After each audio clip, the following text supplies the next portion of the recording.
Shalom, shalom, shalom. So Veronique, I will call tomorrow. It's been a little crazy here. I can imagine. But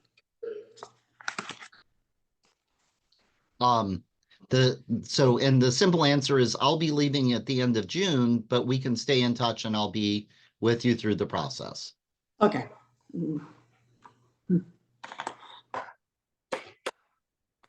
I'll do whatever it takes. As we're sitting here on Zoom, gathering with people all over the country and all over the world, it's, you know, the modern technology does some wonderful things for us. All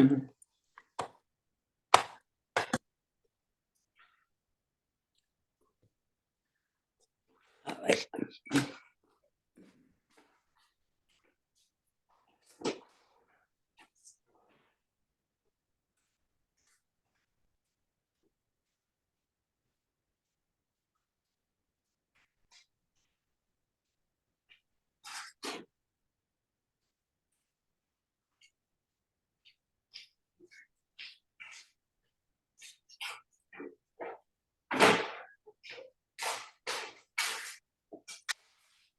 Oh boy.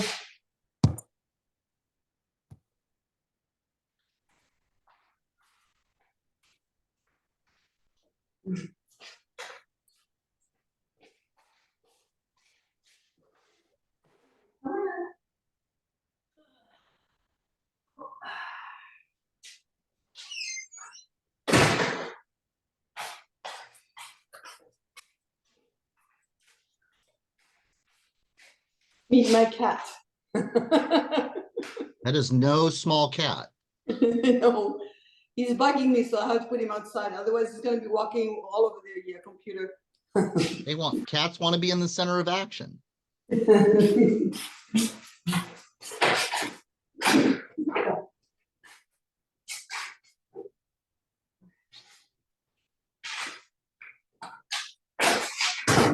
Welcome, everyone. All right. Hi, Lynn. How are you? Not too bad. Just different location today. Where are you today? I'm at my friend's house. Got it. Found the quiet room. The beauty of Zoom, you can be in all sorts of different places. I'm actually in Delaware today. There you go. Where do you are you in Pennsylvania? No, I'm usually in Maryland. Okay.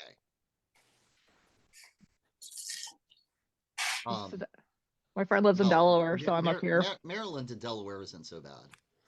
Well, where I live, I live in Cecil County, so I live in the northern part of Maryland, and that border. So it's actually like the other tri-state area. I used to be in that tri-state area, but now I'm up this way on 95. It's all on I-95. And all the traffic jams. And all the road construction. And all the potholes. We're a little more spread out here. So welcome, Mike and Bonita. No worries with your mic acting up. Let everybody come in. Jean and Jessica, it's good to see you all again.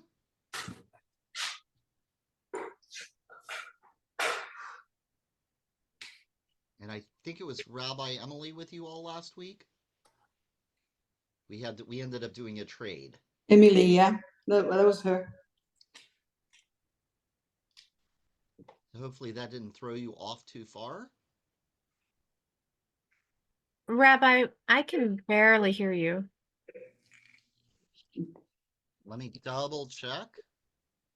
But is that better? No. I can hear you just fine. So check your volumes. You can hear everybody else but him.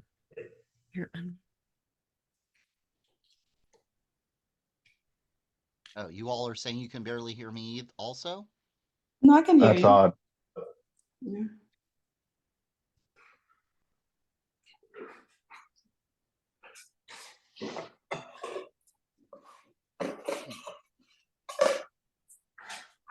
This is the regular mic that I've been using. Let me try this. Is that better? Yeah. Okay. I had original sound for musicians on, but clearly that was making it harder because I'm not singing. Yeah, what it seems like it did is it turned off a couple of your filters because I can hear the S and P difference now. Okay. No problem. So welcome everyone. Again, I'm Rabbi Michael Birnholz from Temple Beth Shalom in Vero Beach. I'm going to put into the meeting chat a link to a PDF on Google Drive. It's the what I'm about to share with you. So if you would like to be able to have the doc that I'll be going through, I just shared it with you.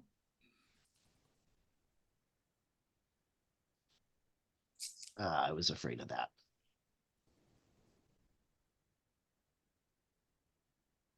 Okay. Is it asking for permission? Not yet. If it's asking for permission, just give me a second. I'm going to do it with a different link. Okay. Use the second link. I've just changed the permission so you don't need my permission to be able to see it. That should help.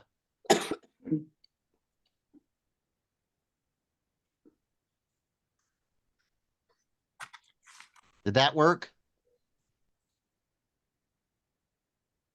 Okay.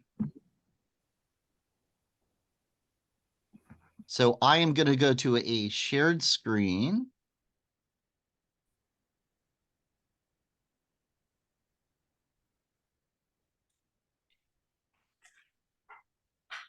So I'm hoping you all can give me a thumbs up if you can see the document.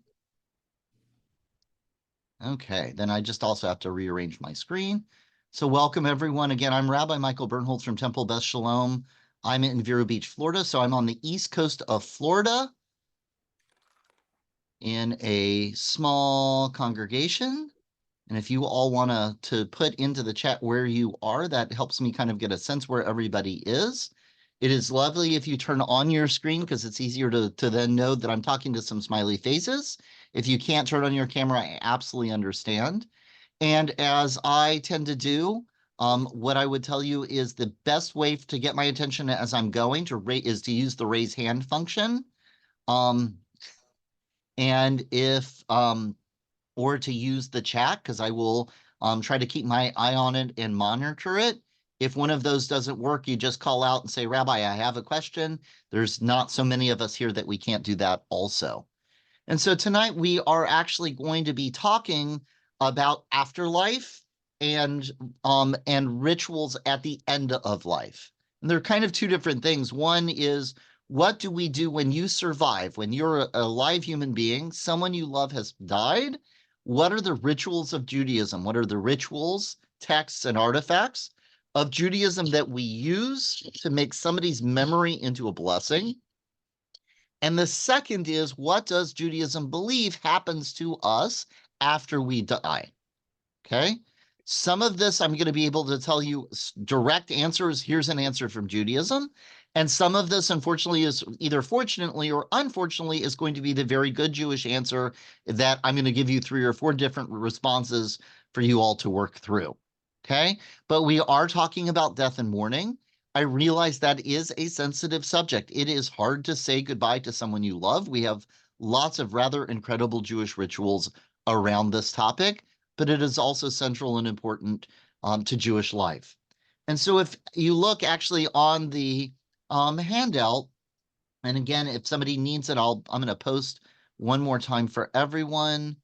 This is a link that should take you right into being able to see the document that I'm sharing with you. You will see here are some questions, and kind of look at the questions and think about them. I think about the afterlife when I was X years old when I first asked about the afterlife. I learned the most about the afterlife from I have felt a presence from someone who had died when, and if I could use one word to describe what happens after a person dies, I would say. So we think about these questions for just a minute.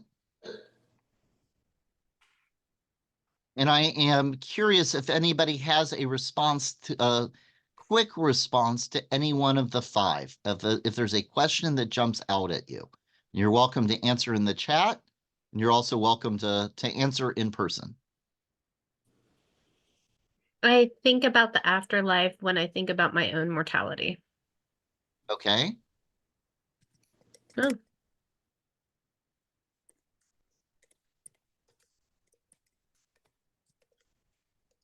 Thank you, Tina. Any others?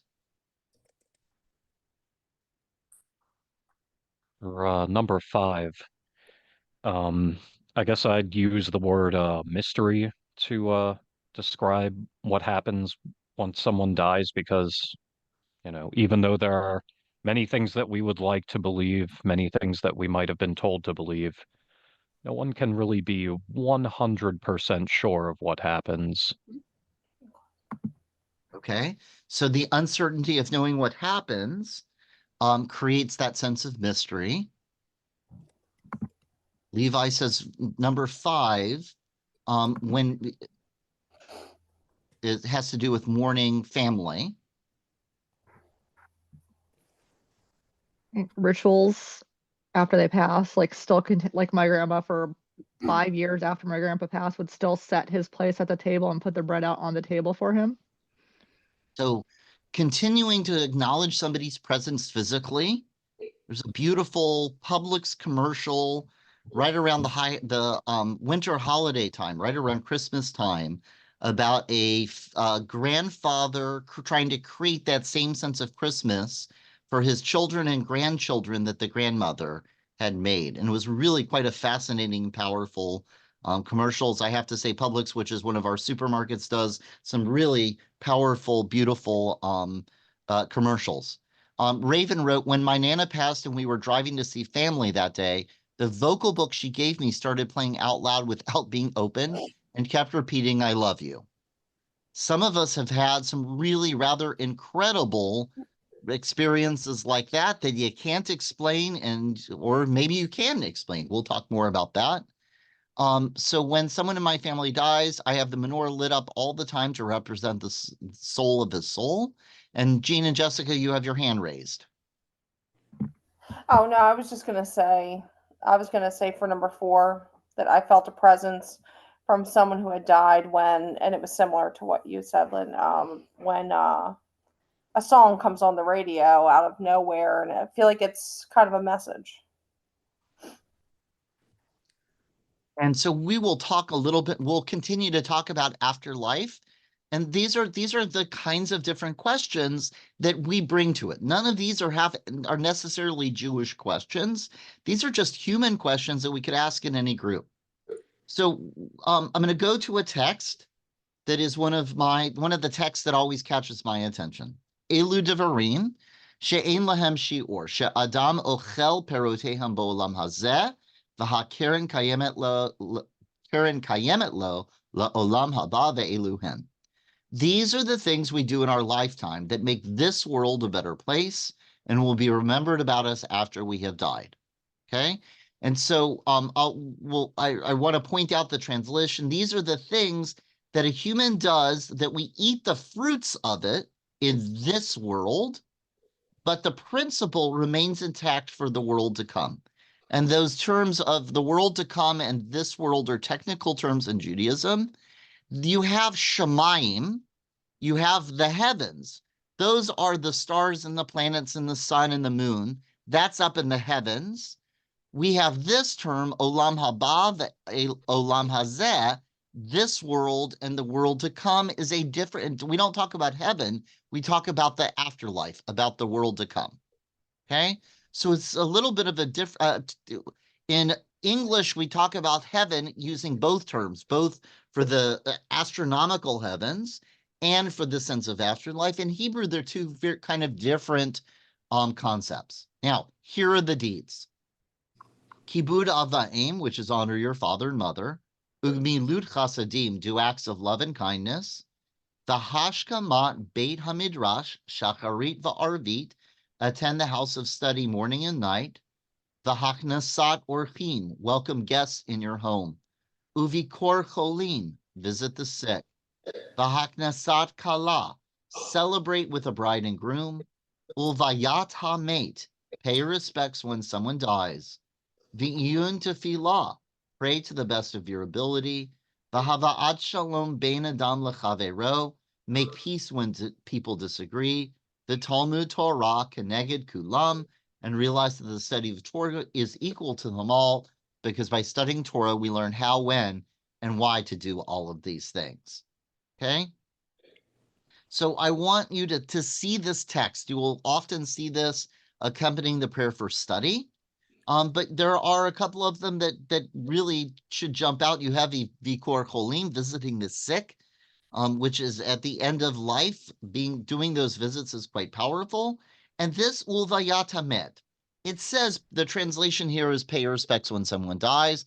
What it actually means is escorting the dead. When someone dies, the community is supposed to come forward to make sure they get to their final resting place. That escorting someone to the dead is part, or to their grave, is part of those mitzvot.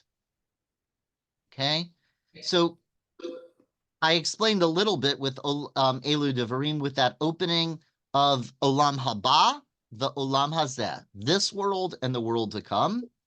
I mean, we see these 10 responsibilities, and then there's something really quite incredible, that when you visit the sick, you take 1/60th of their pain with you. Okay? You will hear that number 1/60th a lot in Jewish life. Dreaming is 1/60th of prophecy. Sleep is 1/60th of death. You're supposed to give 1/60th of your field to the widow, the stranger, and orphan. And if you visit someone in pain, you take 1/60th of their pain with you. Okay? Now, does anyone know where that number, that fraction of 1/60th comes from? Does anyone heard that value before of 1/60th in Jewish life? No. So my best suspicion, I've looked and looked for it. My best suspicion is that 1/60th is coming from Babylonian counting, and in Babylonia they counted in base 60. Believe it or not, in ancient Babylonia they counted base 60. Remember, our people were in exile in Babylonia, and we picked up all kinds of wonderful things from the Babylonians. And so I think it's one unit of measure if in a world that's based on base 60, okay? And so every person who visits takes a fraction. It doesn't that if 60 people visit, you no longer would have pain. It's each one reduces it by a fraction, okay? And that becomes important because when you visit someone that's sick, you are taking that pain with you, and that's part of that pastoral care of how do you make sure that you take care of yourself as you go to take care of someone else, okay?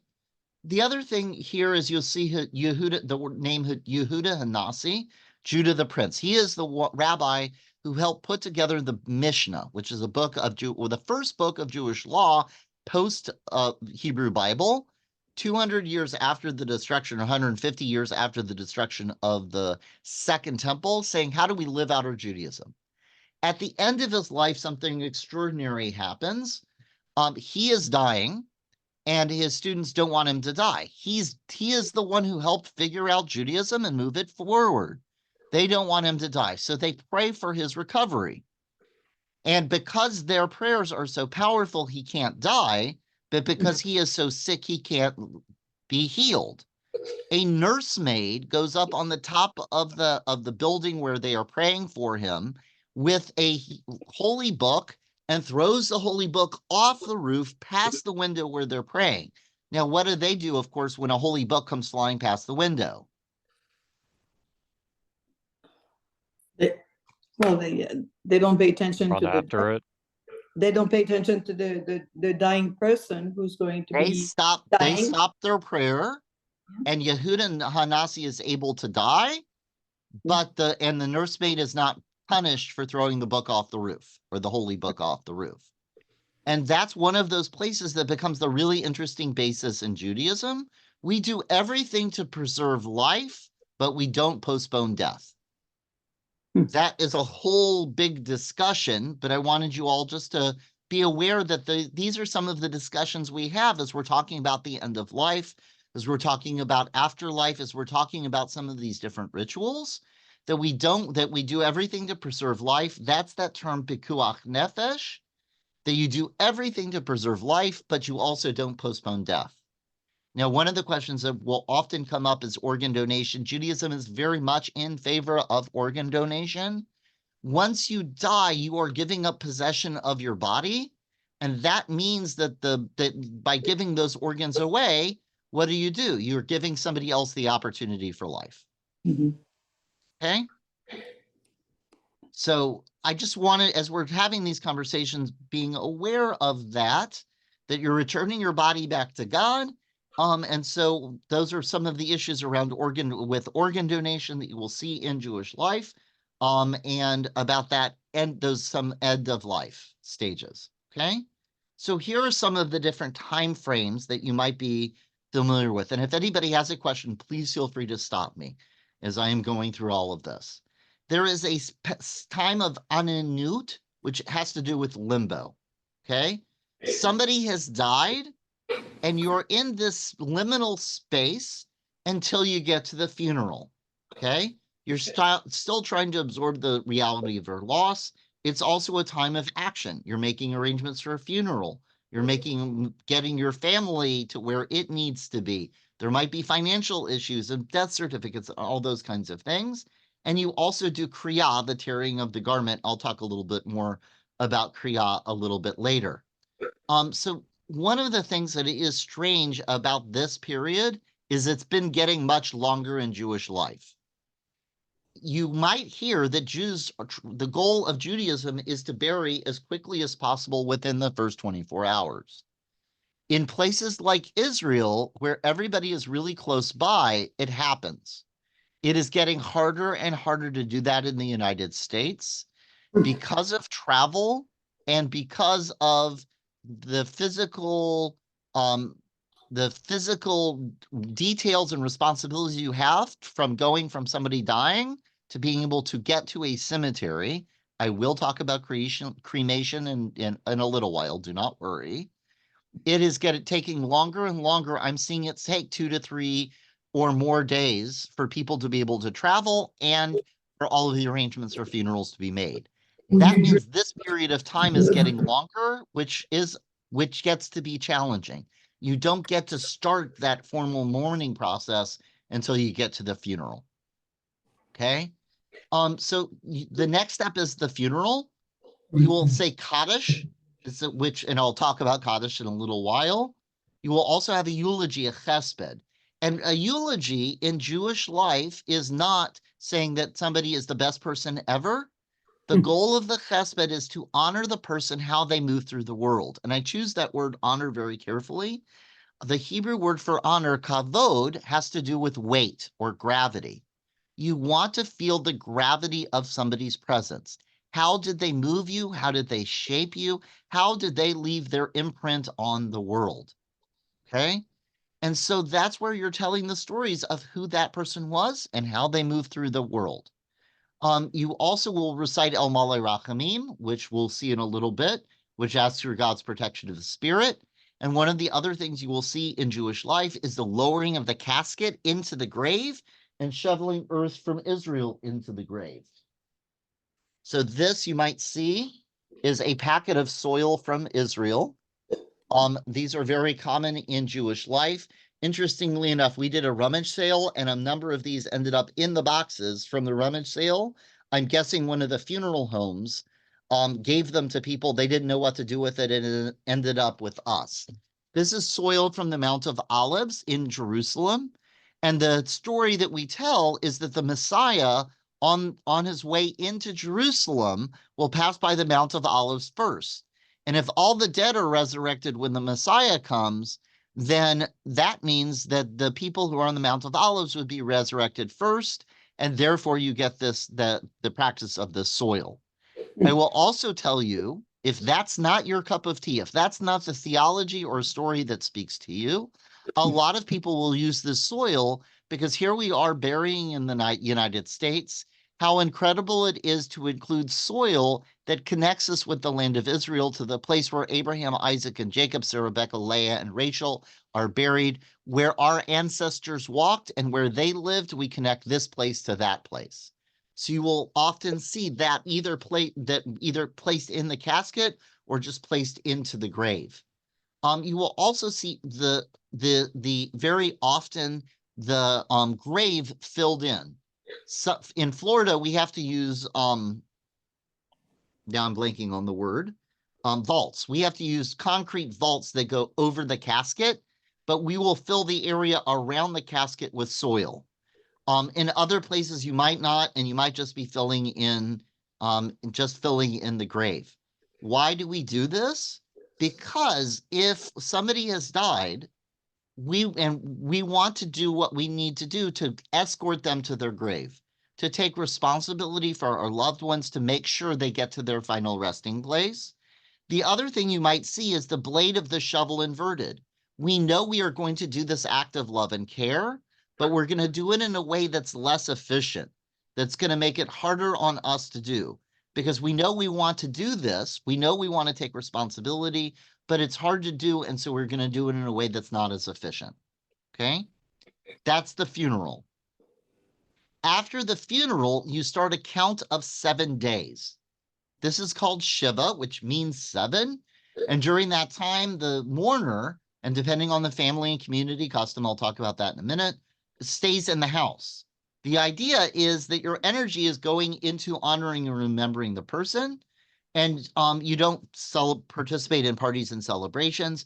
The community comes to you, and they come to take care of you and feed you and help you so you can put your energy into mourning, okay? You would usually then be gathering a minyan, a group of 10 people, to be able to say Kaddish. You will see things like covering mirrors, sitting on low stools, eating eggs. You also might have outside a Shiva house water to wash your hands so that somebody coming in and going out would make that threshold of going in from life to a place of memory and back again. Okay? We're about to start Passover. We have somebody in our congregation that recently passed away. At the beginning of Passover, Sukkot and Shavuot, that ends Shiva, and then you would start Shloshim. I will tell you, in a lot of places, I'm seeing 7 days of Shiva. I will see 3 days of Shiva. I will see 1 day of Shiva. I've seen all kinds of different families do all kinds of different things. And so each community and each family does all sorts of different, approaches this act of sitting and doing these acts of memory in all sorts of different ways. There is a period called Shloshim. Some places you will see it, some places you won't. In Shloshim, it's 30 days after the funeral. The mourner at that point after that week would leave the house, but you still don't go to parties and celebrations. There are some rites and rituals of Shiva, things like not cutting your hair, not shaving, wearing the piece of Kriya, and Kaddish also might be maintained.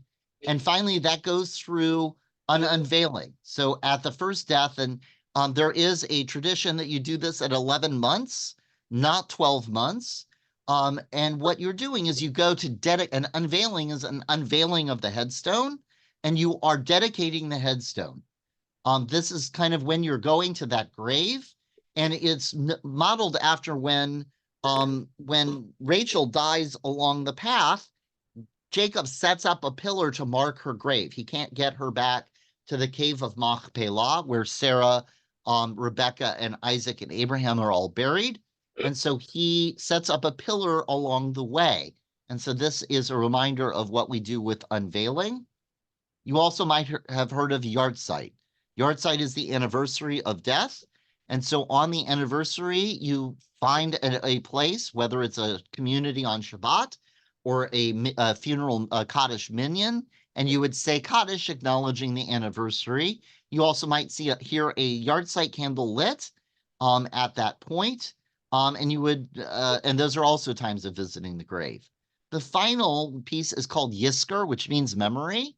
And this happens at the 3 pilgrimage festivals in Yom Kippur.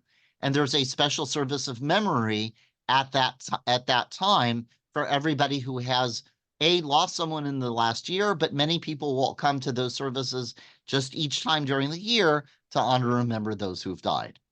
Okay? Any questions about those time frames?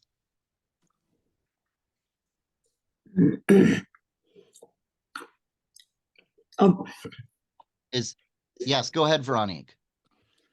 All these stages of mourning must be there must be a great variety between the different types of Judaism. Like ultra-Orthodox must be something even more pronounced than this, and to the very light Reform, there must be a lot of differences between the two. So here's the interesting thing. Yeah. These stages, regardless of whether you're Orthodox or Reform, everybody is going through the same stages of time. Different people might do different things in these different stages, but each of these stages of time hold true. Okay. I will also tell you, regardless of your theology about the afterlife, and I'll get into those in a little while, the rituals that you do and the time frames you do stay the same. My explanation of afterlife could be completely different than Lynn's, but we might be still doing the same ritual, for example. It's really pretty extraordinary. Everybody is going to be saying Kaddish. We might be thinking 2 completely different things as we say Kaddish. Okay. Other questions?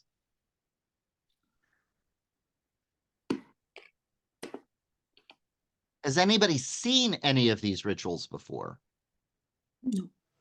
Has anyone gone to a Shiva house? Yeah.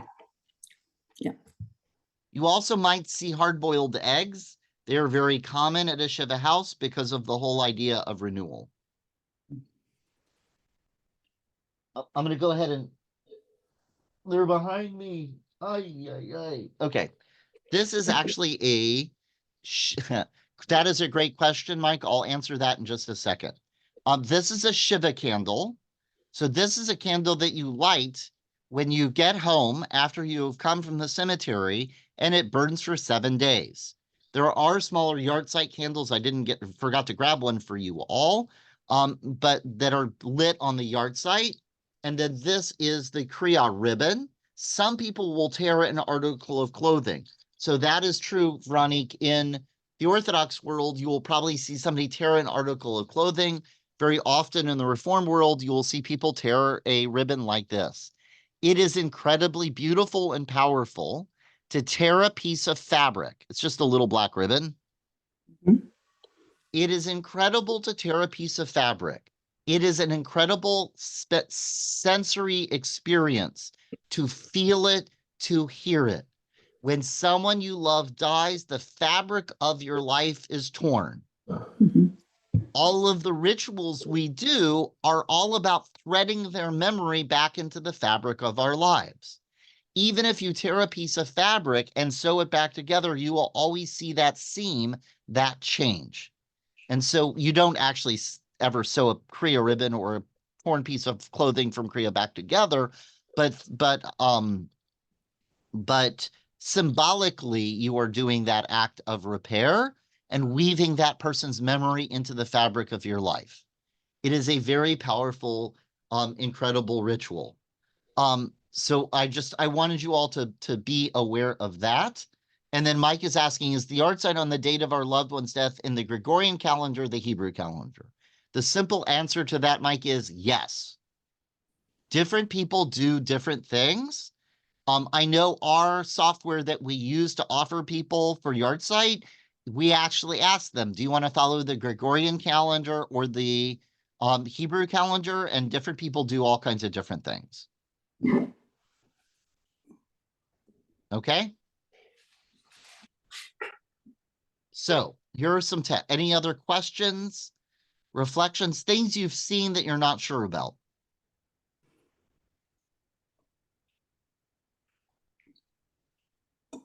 Okay, here are some texts of mourning. This is El Male Rachamim. Pardon me, I'm going to have a sneeze. That was exciting. So this is El Male Rachamim. This is very often chanted. You do not want me chanting it. I just want to make sure this is, yeah, the recording's going. Okay. You don't want me chanting it. El Male Rachamim is asking for God's protection of the spirit. So here, this is a translation of it. O God, full of compassion, eternal spirit of the universe, grant perfect rest under the wings of your presence to our loved one, and you say their name, who has entered eternity. Master of mercy, let him, her, they, them, find refuge forever in the shadow of your wings. Let his, her, their soul be bound up in the bond of eternal life. The eternal God is his, her, their inheritance. May he, she, they rest in peace as we say, Amen. As you see this text, this is done at the funeral, and you will hear it in other places as well. And this is a text of God saying, protect our loved one's spirit. Okay? That is one of those, this is one of the texts of memory. The other one that you might be more familiar with, especially if you've gone to services, this is the one that is used much more regularly in our worship. Okay? Now, Kaddish, which has to do with holy, is used for really, in particular, one specific thing. It is used as a separation, as an acknowledgement of separation in the worship service. So there are a few different Kaddishes that are said. There's a student's Kaddish, there's a full Kaddish, there's a half Kaddish, there's a Kaddish for the orphans. This mourner's Kaddish is the Kaddish for orphans. It is said by a sibling, a spouse, a parent, or a child. When that person has someone who has died, they become the mourner, and for that year, they are saying Kaddish. If you are not a mourner, theoretically, you're not supposed to be saying Kaddish.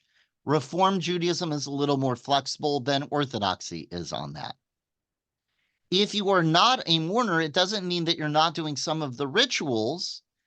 It just means that there's a sense of, there's supposed to be in Judaism a sense of obligation. Now, I have grandchildren say Kaddish. I have great-grandchildren. I have people, if they need to say Kaddish for their friends, they say Kaddish for their friends. I will tell you what's interesting is that Reform Judaism has lost some of that sense of that we cycle from being a mourner to being a non-mourner. There is something powerful to only saying Kaddish when you're in that year of Kaddish or observing a yard site. And when I say Kaddish, Kaddish is a call and response. I'll show you that in just a moment. And so if you are saying Kaddish, you say the whole text. If you're a non-mourner, there are places that you respond to say to the mourner, yes, I hear you. I'm here with you. Okay? And so Reform Judaism has kind of lost that. We all tend to stand up at the end of a service and say mourner's Kaddish together. There's a reason for doing that. Two of them. One is that there was a sense in Reform Judaism that somebody standing up saying Kaddish felt like they were being put on a spotlight, and that can make somebody uncomfortable, and we wouldn't want somebody to feel uncomfortable.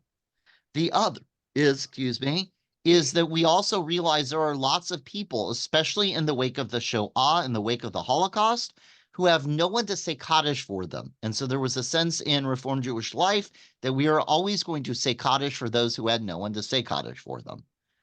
I will tell you my personal bias is I like that flow of realizing there are times when I'm a mourner and times where I'm not.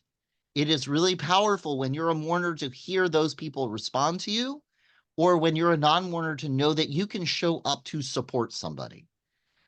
It's just one of these pieces of Jewish life that we just kind of follow as the group, as we're coming into a group, and sometimes we miss some of these subtle pieces. Another piece that I want to show first of all, you need a minyan. You need 10 Jewish adults in order to say Kaddish out loud. I will say Jewish adults. An Orthodox person would tell you 10 men. I would say Jewish adults. Also, it's in Aramaic. Kaddish is not in Hebrew. It will sound subtly different. My understanding is that the rabbis wrote the prayers of our service. Kaddish was something somebody else wrote that the rabbis didn't want in the service, but it became so powerful that it found its way into the service, which is why it's in Aramaic, which is a language that the Jews spoke long after they stopped speaking Hebrew. Our texts are in Hebrew, our prayers are in Hebrew, but the spoken everyday language for many generations was Aramaic. It's another Semitic language similar to Hebrew. Okay, that's why it's going to sound a little different than the Hebrew you probably have been hearing. The last piece is it's a litany of praise. It is not a mourning prayer. It is a prayer that we might say when we are in mourning, but it is not about death, and I'll show you that in just a moment. I do want to read it for you so you hear it. Yitgadal v'yitgadash Shemei Rabbah, and the responders would say, Amen. Ba'alma divara chirute v'yamlich malchute b'chayechon uvyomechon uchaye dechol Beit Yisrael ba'agala uvizman kariv v'imru, and we all say Amen. The next line is one that everybody would say together. Yehei Shmei Rabbah Mevarach La'olam U'omei Omaya. Yitbarach V'yishtabach V'yitba'ar V'yitroman V'yitnaseh V'yitadar V'yitaleh V'yitalal Shmei Dekudesha Richu. Le'elah min kol birchata v'shirata tushbechata v'nechemata da'amiran ba'alma v'imru, and we all say Amen. Yehei shlama rabba min shemaya v'chayim aleinu v'al kol Yisrael v'imru, and we all say Amen. Osei shalom b'mromav hu ya'aseh shalom aleinu v'al kol Yisrael v'imru. Amen. Now here is the English, so you can see it. Exalted, hallowed be God's greatness in this world of your creation. May your will be fulfilled and your sovereignty revealed in the days of our lifetime and the life of the whole house of Israel speedily and soon. And we all say, Amen. And then everybody says together, may you be blessed forever to eternity.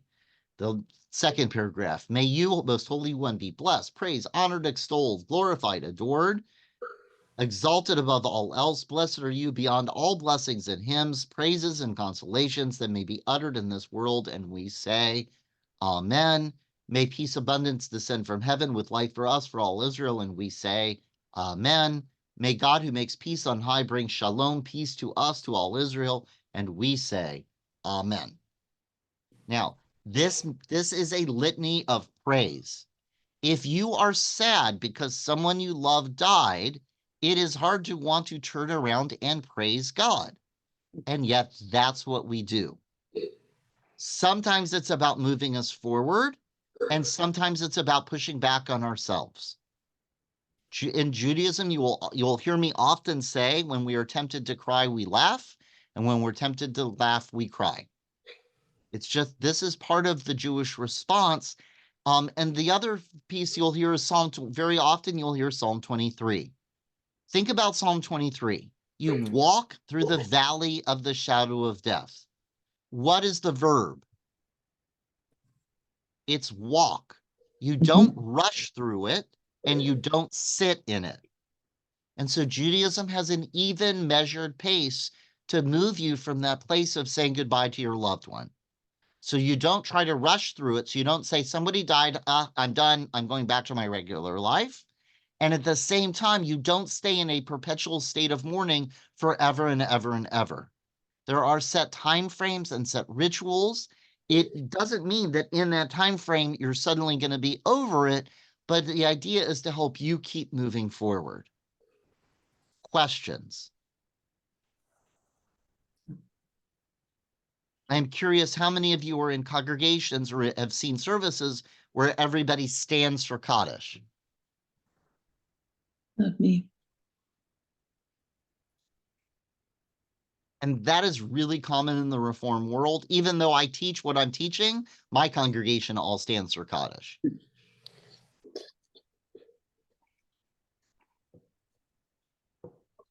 Okay? And there's nothing wrong with that. That is a Reformed custom. There's just other ways to think about it. And what does it mean for you to go from that state of being a mourner to not being a mourner? I'll also remind you, if you're wearing a torn ribbon, yeah, so no one mourns alone. If you're wearing a torn ribbon, it's an outward sign to you saying, remember, your fabric of your life is torn. You are saying goodbye to someone you love. That takes time and energy. And if someone sees you, they see that you're having a piece of torn fabric and they know to treat you as a mourner and give you space. There's a beautiful article in the wake of the Boston bombing. It was a mother and daughter, and the daughter had had her leg, part of her leg amputated and had to be on a prosthetic. And the mother had damage to her leg, but her leg was intact, but it still was very hard for her to move. And they said something interesting. Because the daughter had the prosthetic leg, people knew that she might have trouble moving and understood that's what it was. The mom had trouble moving, but people didn't understand because they didn't see any change in her outward appearance. And it was a real struggle for them as they both wrestled with that reality. It's really kind of incredible and fascinating when we need an outward sign to tell somebody else what state we're in, and when we need a sign for ourselves to remind ourselves to either slow down or move forward. Okay? Questions? Yes, I just sent one.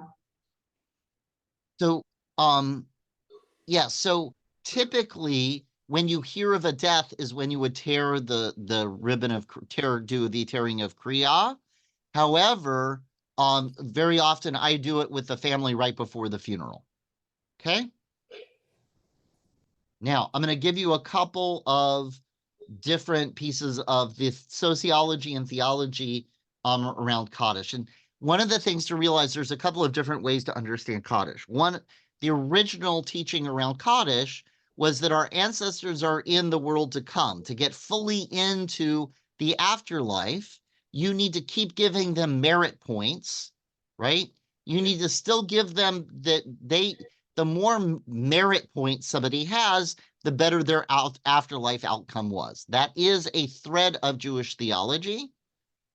It's not one I necessarily subscribe to, but it is one of those. And the idea being, if you say Kaddish for someone, you are praising God on their behalf and giving them more merit points. Okay? That is one of the different pieces of theology with Kaddish. However, and I'm going to show you a couple of the other ones too, so that you see how this works. It's one ritual with lots of different explanations. Okay, here is from a book called Kaddish, which is all about Jewish mourning. In Brooklyn, on the afternoon of the Sabbath, the rabbi cites a law: the blind are required to bless the moon. The blind, even though it is the sighting of the moon that is the occasion for the blessing. And I think to myself, this is the predicament of the mourner. He must bless what is wonderful, even though he cannot see it. Kaddish is really pretty incredible. Even when we don't feel like praising God, it kind of pushes us to do it. Even when you don't feel like seeing people, you are pushed to go find that minyan, to find that community of people around you. Okay, here's a piece on the idea of Kaddish and another kind of theology that goes with it. This is from Dr. Marissa Franco. This is from a beautiful podcast called A Slight Change of Plans. Does anyone else listen to A Slight Change of Plans, Maya Shankar? Highly recommend Slight Change of Plans. It's a beautiful podcast. Just so you know her story, She, I believe, is from Pakistan, either India or Pakistan. Her family had a small violin, and when she was a small child, she picked it up and started playing it. Her mother decided she was a prodigy and marched into Juilliard and demanded that they train her daughter. They listened to her, and she went on to become a child prodigy trained at Juilliard, even working with Yitzhak Perlman. In her teens, she was playing playing violin, and something popped in her hand, and she tore a ligament or tendon, something in her hand, and was unable to play violin ever again. Yeah. That would be her first slight change of plans. She then had to ended up at university doing behavioral science. And she's the one behind and found that she did not love research. And so she went from research into policy and ended up in the Obama White House. So another change of plans, ended up in the Obama White House. And she's the one behind the idea of having people opt out instead of opt in. So she's the one who came along with school lunches and said, let's assume everybody needs a free lunch and we'll have people opt out if they don't need it. And we'll get a lot more people served with free lunch that way. She was the one behind that. She also assumed that after the Obama White House would be a Clinton White House. It didn't happen. And again, a slight change of plans. And she now has this beautiful podcast. I highly recommend it. She was talking with Dr. Marissa Franco on the science of making and keeping friends. And this is what Marissa Franco said. I think I just felt if I couldn't maintain, so Marissa Franco was talking about a time when she had broken up a romantic relationship, and she was feeling very down. I think I just felt if I couldn't maintain this romantic relationship, then I wasn't lovable. I didn't have any love in my life. And it was feeling so miserable, I think in part because of those beliefs. And to heal, I ended up asking my friend Heather, what if we start a wellness group? We can meet up, practice wellness, cook, do yoga, and go on walks and have dinner. And I thought this would really help me heal my grief. And it did. Meeting up with these friends every week totally healed me. It wasn't because we were meditating or doing yoga. It was just being community with people that I loved, that loved me every week. And I think another reason why that group really healed me is that it called into question some of the beliefs I had that caused me to take this breakup so hard, which was here I was thinking I didn't have love in my life, which I had evidence of just how loved I was every week. I could no longer engage in that lie that I didn't have love. As much as there is that Jewish theology that Kaddish is all about giving merit to our ancestors so they can get into the world to come, there is also this piece of Kaddish that coming to a place and gathering with other people in that moment of sadness, of loss, of the tearing of the fabric of your life, saying these words and then being part of that community helps you walk through that valley of the shadow of death. If you're trying to slow down, somebody can take you by the elbow and help you keep moving. If you're going too fast, you have to stop and you have to pace yourself. This is a different approach. It's the same prayer. It's the same ritual. It's the same piece. It's a completely different way of talking about afterlife. Questions? Comments? I will also tell you Kaddish actually started with the study Kaddish because the value was that you're going to study something in honor, that you're going to dedicate a study session in honor of your loved one, and then it found its way into the ritual service. Okay, a couple of other ritual pieces. Stones of memory. Have any of you gone to a cemetery and either seen or placed a stone of memory? Yeah. Raise your hand, chat. Have folks seen this? Okay.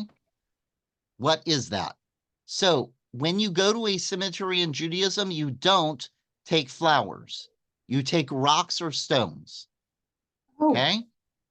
And you put them on the headstone. And there's a bunch of different reasons that you might describe. One is every stone you do, what happens to the headstone? It gets higher and higher, right? That idea of lifting up your loved ones closer to heaven. What's another piece of it? If I go to visit that grave and I put a headstone, or sorry, a stone on the monument, and I leave, and then a couple of hours later, Lynn comes. Sorry, Lynn, you happen to be in that sweet spot on my Zoom feed. Lynn comes a couple of hours or days later, and she sees a stone on the grave. She knows somebody else is visiting. Okay? Here's another piece. Judaism, I don't know if I mentioned it here. You will hear people talk about thoughts and prayers. Judaism isn't big on thoughts and prayers. Yet we're big on thoughts and prayers, but we're big on turning it into action. The Hebrew word for honoring someone's memory is kavod, is weight or mass or gravity. If you're lifting a stone and putting it on the grave, you are doing physical labor. You're taking that thought that's in here, that memory that's in here, and turning it into action to place it on the headstone. You are doing work and labor in memory of someone. You will also see candles of memory. So I showed you the Shiva candle and the yahrzeit candle. We've talked about Kriya, talked about shoveling of the earth. The other one is hand washing, which I find a very powerful and beautiful ritual. It has fallen away in a lot of Reform Judaism, but I keep teaching it and mentioning it. In Judaism, there is a concept of being pure and impure. It is a physical state that has a spiritual component. You become impure when you touch blood, something that's died, a creepy crawly, a bodily emission. There are certain things that make you impure. You are not supposed to do certain rituals if you are impure. How do you go from being impure to pure? There are different levels. You might wash your body completely. You might just wash your hands. You might have to stop, wash your hands, and wait until evening. There's all kinds of different rules that go with this. It is a powerful threshold between life and death. That's why in Judaism, cemeteries are separate from synagogues and places of life. Because when you go into the cemetery, you're touching the dead, and you therefore need to have that threshold, that separation from the place of death to the place of life. Okay? It is spiritual cooties, for lack of a better term.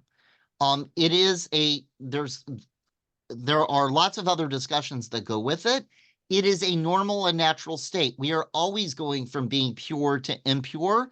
That's just part of life, but it's how do we make sure we are continuously cycle? I talked about that 1/60th. If you go into a house of mourning where someone's died, the people might be sad, right? They're going to be in pain. So when you come out, you're taking 1/60th of your pain. Some of that hand washing is a way of being able to have that sense of separation, of being able to go from that place of death to going back into life. Okay? Questions? Comments? Reflections? Yes, Veronique. You quantify 1/60th of a pain. What was that? I didn't hear the first part. How can you quantify the 1/60th of anybody's pain that you try to take away? You can't. It's just one measure, but that's what you should feel something. If you're really doing a visit, then you feel it. And it's just a reminder that you're feeling something that's real. Before I get on to theology, the theologies of afterlife, any questions? Any of these rituals that you've seen, anything that you've seen that I haven't talked about? I've explained all of this perfectly. Yeah. Well, another question. Yes. At the Shiva, is everybody equal to the family? The friends and the family have equal status in the Shiva? It's the same for everybody? No, so theoretically, Shiva is built around those who would be responsible for saying Kaddish. So that would be parents and children, spouses and siblings. And so they would be the center of that Kaddish circle. Okay. But there are people that will certainly, we have a very powerful concept in our world called found family. And so people will also say, be somebody who says Kaddish for their found family as much as for a biological family. So Benita is asking the question, are there certain parameters for the stone you would bring? No, it's just, I have seen people bring seashells. I've seen people bring stones. I've seen people bring the little glass beads. It's just supposed to be something that, so you can feel the weight of it.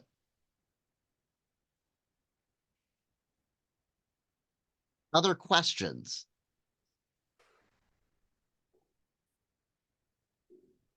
Are you all ready for the theologies of afterlife? Yes.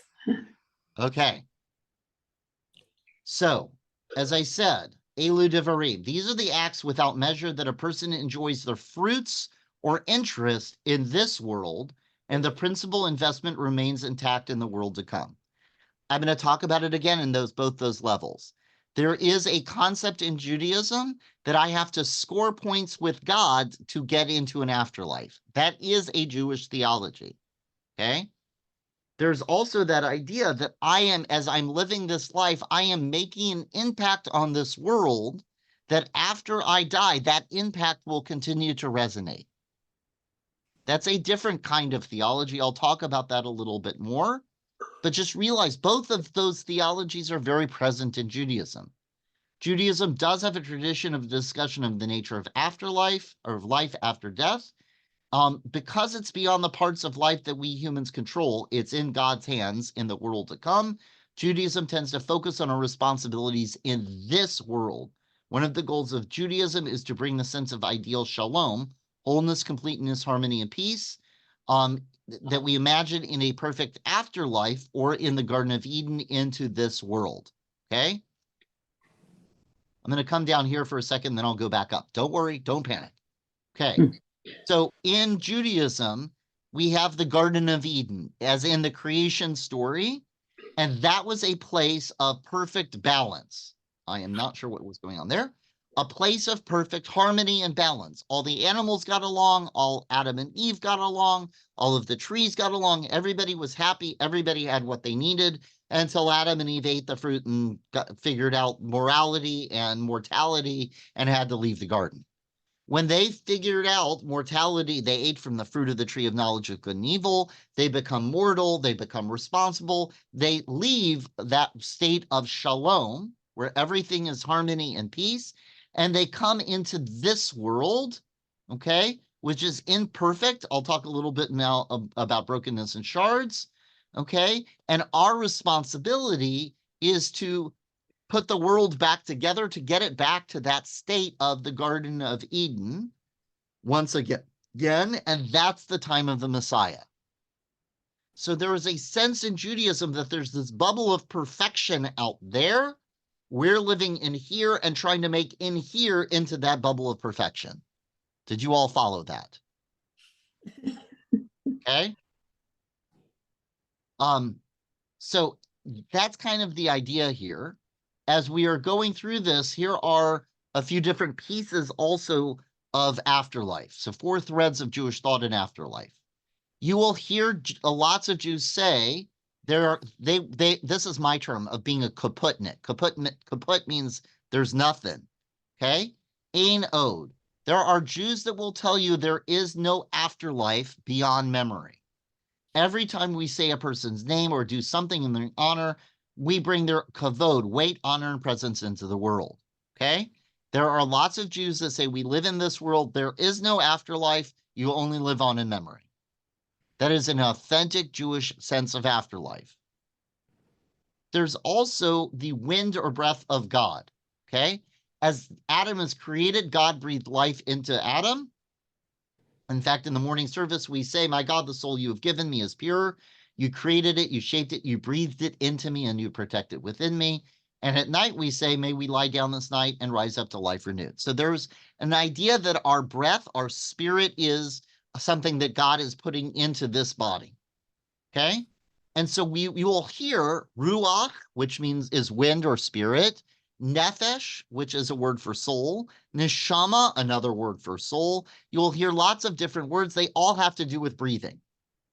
And so there is an idea that God's breathed life into Adam, into us.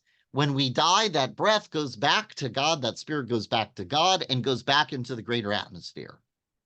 There are other people that say the breath goes back, the spirit goes back into the greater atmosphere, but it holds its consciousness, and it's a atmosphere of spirits and souls that are out there. Okay? Those are two options under breath of life. There is an idea of reincarnation. I'll get more of that in a little bit, but an idea that when you breathe, when you die and your soul goes back in the atmosphere, eventually it comes back in another body. And then there's resurrection, that all of the soul's atmosphere is out there, the Messiah will come, and all those spirits will come back in some form. Those are all authentic Jewish views of afterlife.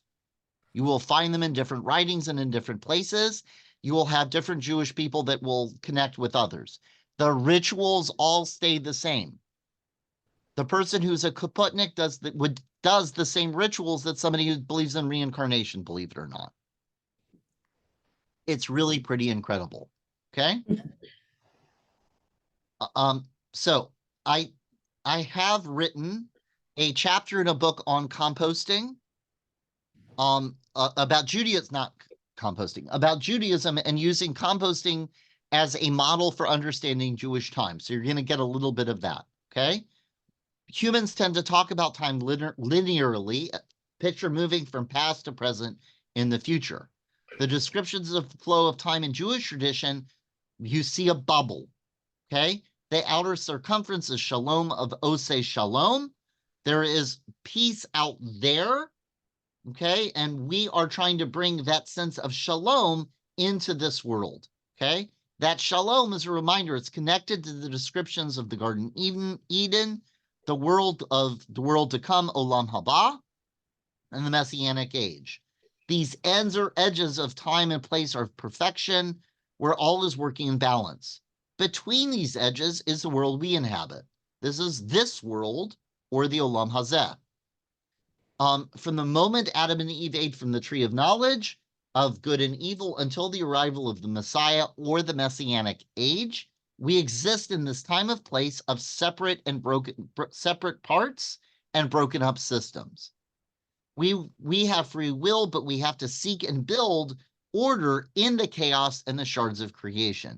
Jewish tradition is full of rituals, artifacts, and stories that we use to try to bring back into sync with the ideals that we remember from the Garden of Eden or the Messianic age. Okay? And descriptions of what happens before birth and then again after death demonstrate the sense of time, that past and future intermingle with our present. I'm going to show you a little bit of how that works. About past and present, and it's all kind of flowing together. First one I'm going to give you, though, is a melon. How many of you eat melon? Everybody. Right? Watermelon, cantaloupe, I was about to say zucchini. Honeydew. Not a melon. Cantaloupe, honeydew. So in a melon, you've got the rind that you can't eat, the flesh you can't eat, and the seeds you can't eat. Okay? Which is the past, the present, and the future? I think we would all agree that the flesh is the present. That's what you can consume right now. You would throw away the rind. You discard the rind. You can't use it. That's the past. And what happens if you plant the seeds? It happens again. If you plant the seed, it grows a new plant, right? That's your future. Yes? Mm-hmm. Give me a thumbs up if you agree with that. Okay, now I'm going to turn it on its head. Because if you take the rind and you compost it, it breaks down, and what does it become? The soil for the future. And if I take the seed and I look inside, what's inside the nucleus of the seed? The DNA. What is DNA? The memory of the past. So in fact, the seeds are a reminder of the past, and the melon, the rind, is the soil of the future. Because it's Judaism. We look at it from both ways. Okay? We're about to do that again. So this is from a book called Does the Soul Survive, which is a beautiful book about Judaism and reincarnation. And this is from a medieval text of Seder Yetzirat Havlad, creation of the embryo. Between morning and evening, an angel carries the soul around and shows her where she will live and where she will die and the place where she will be buried. And he takes her through the whole world and points out the just and the sinner in all things. In the evening, he replaces her in the womb of her mother, and there she remains for 9 months. Finally, when the time comes for a soul to enter the world, it's reluctant to leave. But the angel touches the baby on the nose, some say under the nose, on the notch, extinguishes the light above the head, and sends it forth into the world. Instantly, the soul forgets all that it has seen and learned and enters the world, crying, having just lost its place of shelter, security, and rest. Again, here I am talking about the world to come, and it has to do with the idea of being before you were born. Okay? It's a beautiful teaching. Not everyone's going to say this is my understanding of Judaism, but here is an understanding of Judaism. That idea that the soul comes up into the queue in the world to come until it's time to come into this world. If you've ever experienced deja vu, here's a Jewish explanation. Why would something be familiar or you remember? Because somebody's already taught it to you. Okay? Now, here's the other thing that I absolutely love with this. Does everyone point to your nose? Okay. And then under your nose, do you have a little notch? Okay. Do I have anyone with a chin dimple? Does anyone have a dimpled chin? Okay. So part of this teaching is that the soul that has taught you of your ancestor who's been, when they push you out of the world to come, puts their thumb right here and pushes you out. And so that notch under your nose is the thumbprint of the soul that's taught you. If you're really stubborn, they got to put their index finger here, and that's why you might have a notch. You have a notch in your chin. Okay? I was actually reading, my kids have gotten very old. My son just turned 18 last week. And I was reading, Does the Soul Survive, when he was a baby. He would like to, the only way he would sleep would be on my chest. And so often I found myself reading while he was asleep on my chest. And there I am looking at him and wondering whose thumbprint is under his nose while I'm reading this. Okay? It's a really beautiful piece of theology, of imagery, of raising that question for us of how have we been impacted by the generations before us? How do we, as we move through this world, leave things behind for those we love? Okay? This is a novel called The World to Come by an author named Dara Horn. And she writes, I believe when people die, they go to the same place as all the people who have yet to be born. That's why it's called The World to Come, because that's where they make the new souls for the future and reward when good people die. Her mother paused, swallowed, and paused again. The reward when good people die is they get to help make the people in their families who have yet to be born. They pick out what kinds of traits they want new people to have. They give them all the raw materials of their soul, like their talents and their brains and their potential. Of course, it's up to the new ones, once they're born, what they'll use and what they won't. But that's where everyone who dies is doing, I think. They get to decide what kind of people the new ones might be able to become. Okay? There's another book I want to tell you about. It's called Living a Year of Kaddish by Ari Goldman. That is a beautiful meditation. He is Orthodox, and he is explaining how he tried to figure out the rituals for going through the year of Kaddish when his father died. is a really powerful book to read through to see how he is struggling and wrestling. How does he use these rituals? Not how he does them to make God happy, but how does he use the rituals to help him honor his father's life and to help him say goodbye to his dad? Okay. So here's my explanation of the of composting and that idea of past, present, and future. Okay. Any questions? Do you like some of these different pieces of theology? I'm curious, do we have anybody who is a Kaputnik or somebody who likes reincarnation or resurrection?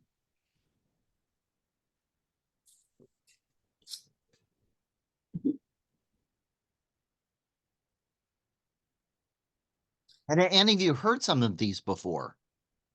Well, the East Indian religions are the emphasis is on reincarnation for East Indian, ethnic groups. So yeah, so reincarnation is Indian also, but it's Yeah. very much in Jewish life. It is rather incredible to find it popping up in reincarnation. And I don't know if if reincarnation speaks to me, or that idea that after I have died, I have that opportunity that my energies will shape the future generations. By the way, you will see reincarnation. The Baal Shem Tov, who is the founder of the Hasidic world, was big, did a lot of stuff with reincarnation. Okay. I've got about 20 minutes left. Again, if you have questions, just please ask them. But here's something that's really important. As I'm talking about these rituals, as I'm talking about these theologies, there is part of Judaism that when we talk about heaven and hell, we are not talking about the afterlife. We are talking about our responsibilities in this world. If we want the afterlife to be this, we need to make sure this world is that. Here's the story. The righteous person is permitted to get a premature glimpse of the world to come. On arrival at the celestial palace, the person is ushered into a large room. It's filled with people sitting at a banquet table. The table is laden with the most exquisite china and the scent of the most delectable food. Yet not a morsel has been touched. The righteous person gazes in wonder at the people who are sitting at the table because they appear to be emaciated with hunger. They moan constantly for food, even though delicious foodstuffs are spread before them. If they're hungry, why is it they don't partake of the food that is before them? The righteous person asks, and the heavenly guide says they cannot feed themselves. If you will notice, each one of them has their arms strapped straight so that no matter how hard they try, they can't get food into their mouths. This is truly hell. They then go into the one heaven. What's the difference between heaven and hell? The arms are still strapped together, but they're actually feeding each other. Okay? They are, I always tell it, and it's a bowl of soup, but, or a bowl of stew, but they get the opportunity, they get the opportunity to feed each other. Hell is when we get into our own place and are taking care of ourselves above everybody. Heaven is a place where we are taking care of, finding ways to take care of each other. And Lisa Johnson is Redmond. Lisa is saying bad people go to a void of nothing or come back as something unpleasant, just the opposite of people who tried their best. And there's part of Judaism, this is we're supposed to go, and this idea of resurrection and reincarnation is how do we learn from that experience as well. Okay? Any questions about these different pieces of afterlife? Y'all are being quiet. Is this helpful? Yes. Is this meaningful? Is this what you thought you were going to be learning? Maybe not exactly what I thought I'd be learning, but it's definitely interesting. What did you, I'm And it curious, is, Chris, what did you think you were going to be learning? you know, I'm not actually sure. Maybe it's just the fact that, you know, I was raised Christian and you know, have friends who are Christian, Muslim, and other religions where they directly believe in a you know, like a heaven, like a reward in the afterlife or some variation of that. But And that is a hmm, core piece of Jewish value, is that there might be an mhm, afterlife, but I don't have control over it. What do I have responsibility for? I have responsibility for this world, and that if I'm taking care of this world, that will impact what happens to me in the world to come. hmm, And that is a very powerful part of Jewish life.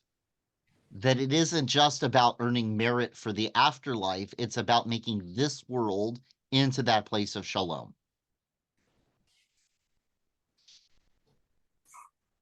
Okay? So one of the things with cremation, now, cremation in Judaism is a huge taboo. There's a whole lot of rabbinic writing saying don't do cremation. I will tell you, almost, at least half, if not more, of the memorials I do now are doing cremation. Part of the reason is because of expense. Part of the reason is, are you buried where your parents are buried, or are you buried where your children are living now? There's all kinds of different things that go with cemeteries and burial, and people not visiting cemeteries anymore. I see all kinds of different stuff. Okay. So I will tell you, I do memorial if somebody is cremated or they're being buried in a cemetery. I'm doing the same basic memorial service for them. It's the same. The people who are surviving. The funeral isn't for the person who's died. The funeral is for the people who are alive, to honor their memory, to draw their memory into this world, to draw their kavod, their weight into this world. Okay. And so the people who are here still need the same rituals that you're doing. A couple of different things that I always say to people. Okay. If you are doing cremation, please do not spread ashes in areas where people have contact with everyday life. There is that idea of you separating olam hazeh and olam haba. Okay.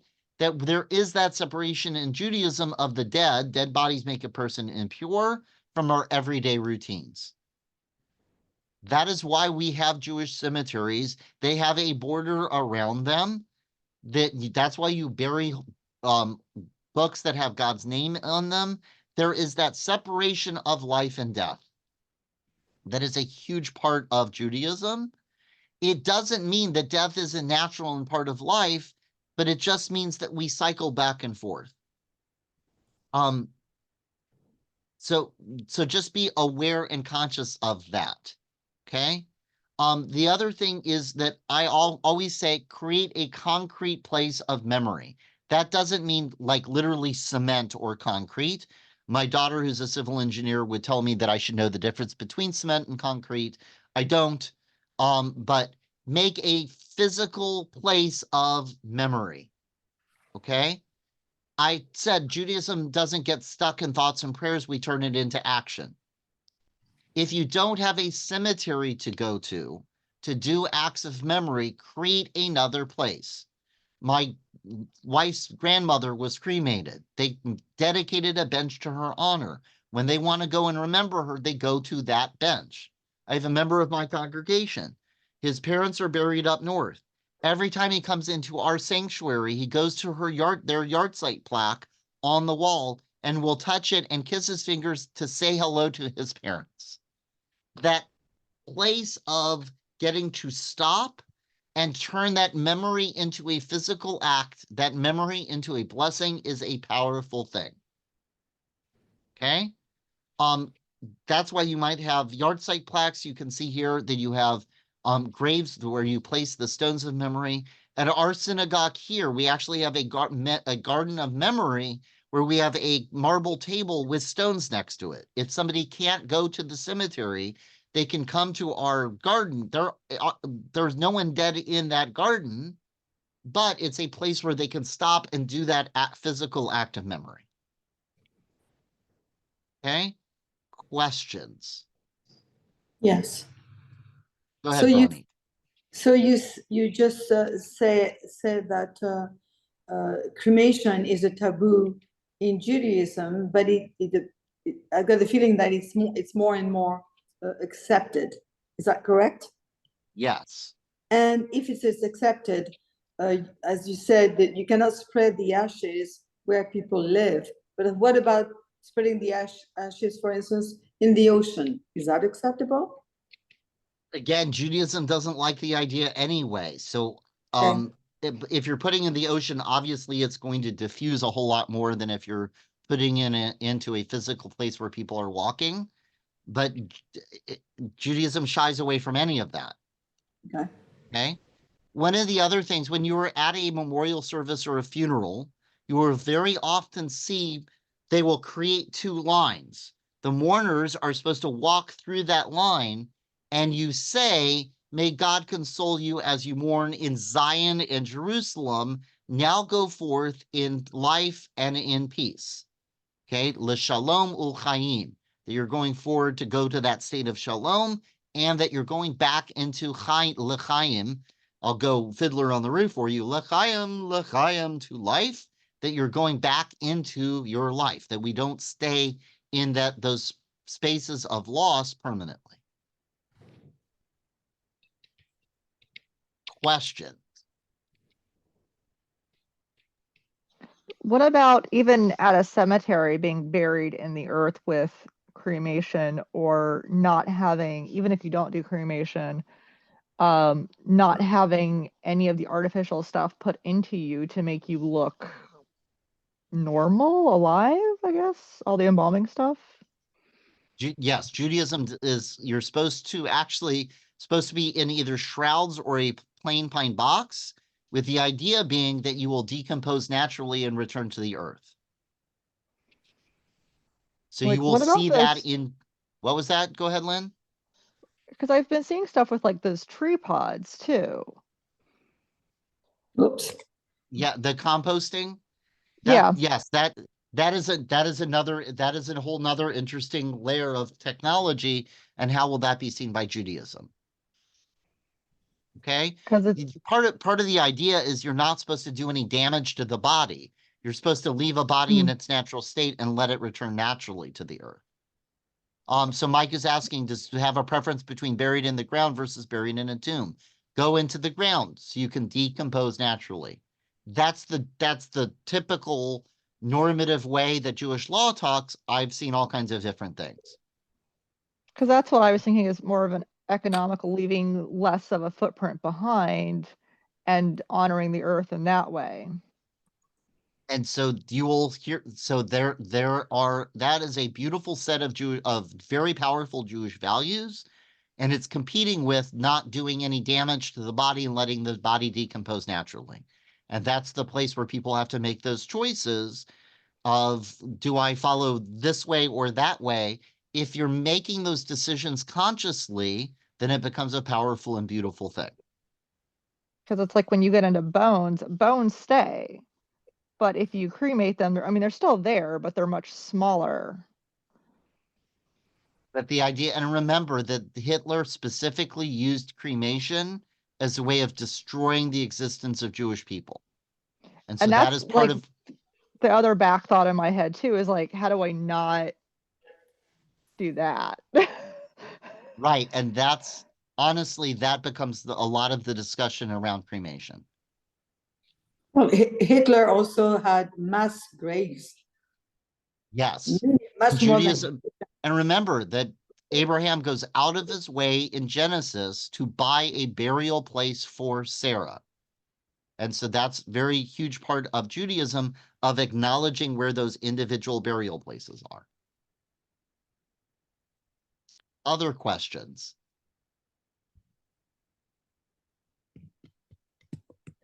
Now, when like mixed, like a lot of us, I'm assuming, have mixed families where, like, when my parents die, obviously they're not Jewish, like honoring them, but being true to Judaism.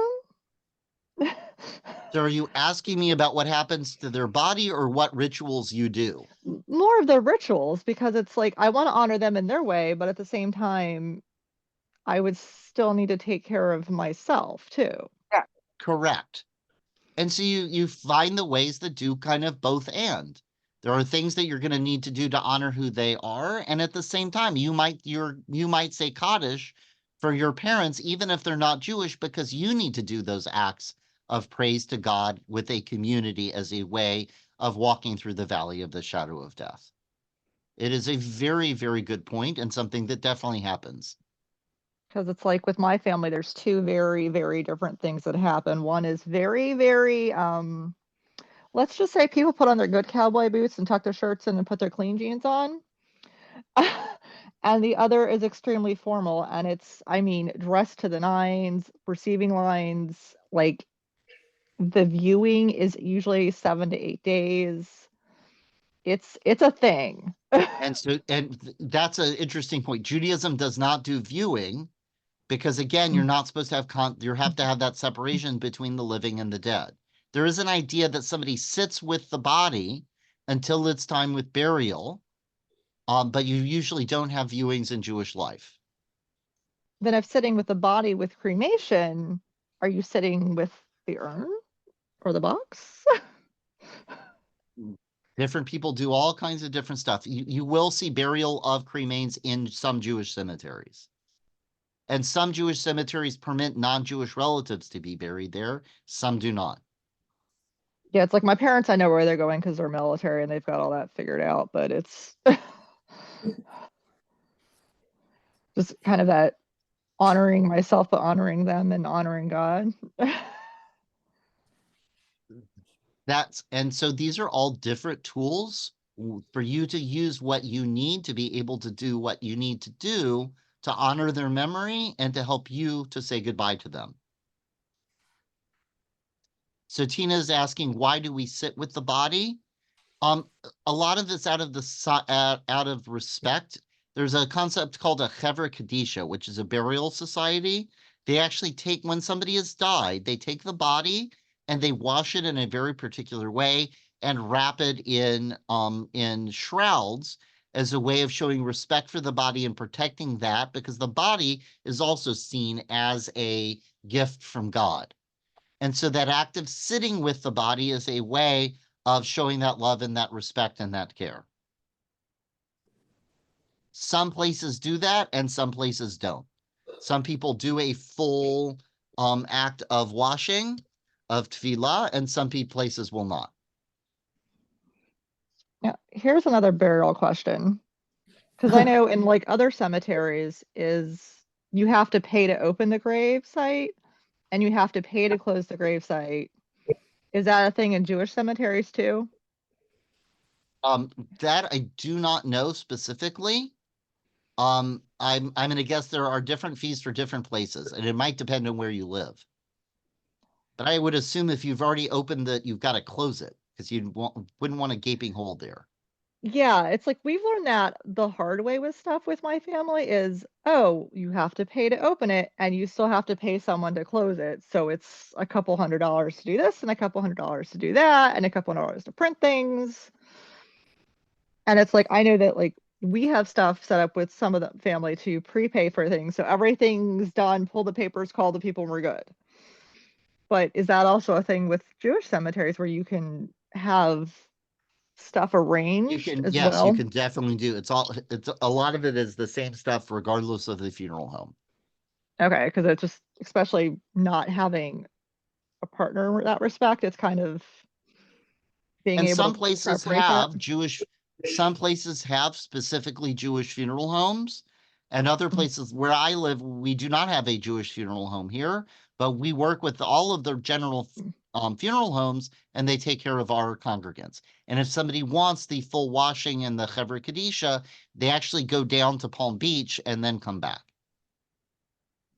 Okay, because I think Strader's does, which is where we go, but that's also in St. Louis, and it's like the only thing around. So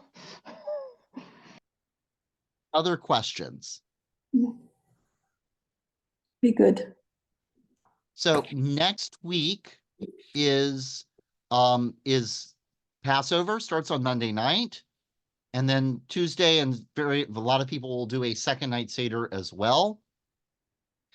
There is coming up a class on the counting of the Omer. Unfortunately, it's 8 o'clock on Wednesdays. And apparently you all during at 8 o'clock on Wednesdays already have something. But if you are interested in it, I will make sure goes out a link so that you would then be able to register for it, and we will send out recordings each week.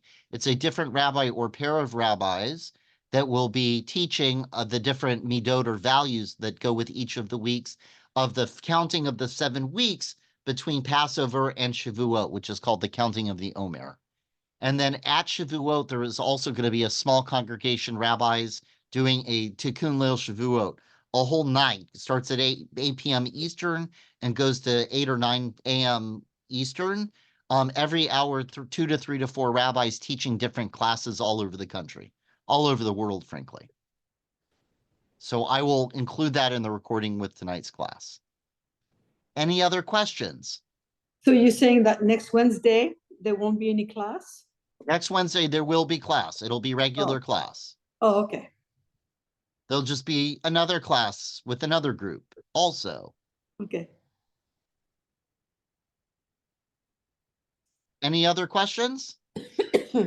Folks, take care, have a good evening, and thank you. Thank you. Bye. Or wait, I have one more question. Okay. On the schedule,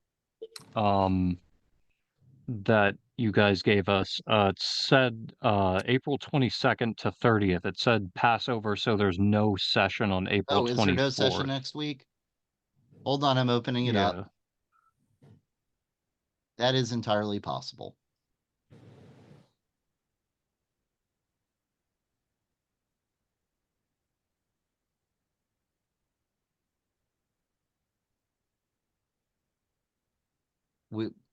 Yes, apparently there is no class next week. There is no class next week. Okay. There is no class next week. My apologies. That makes sense. There is no class next week. Happy Passover. Enjoy. Freedom. Okay, thank you. So if you want, you'll be able to tune in for the first class of our Counting the Omer on Wednesday at 8. Okay. Good night, everybody. Good night. Aye. Good night.